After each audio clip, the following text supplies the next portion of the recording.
ரதி என்னும் அழகிக்கும் நீதானே ராணி கதி நீயே என்னை கொஞ்சம் கண் பாரு தேவி ரதி என்னும் அழகிக்கும் நீதானே ராணி கதி நீயே என்னை கொஞ்சம் கண் பாரு தேவி ஆனந்த விகடம் சொல்லு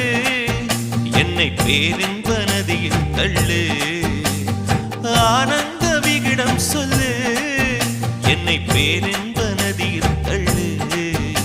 நான் பாக்யாதிபதியானே உன்னாலே கண்ணே உஷா பசும் பொன்னே உஷா குமுதம் போல் வந்த குமரி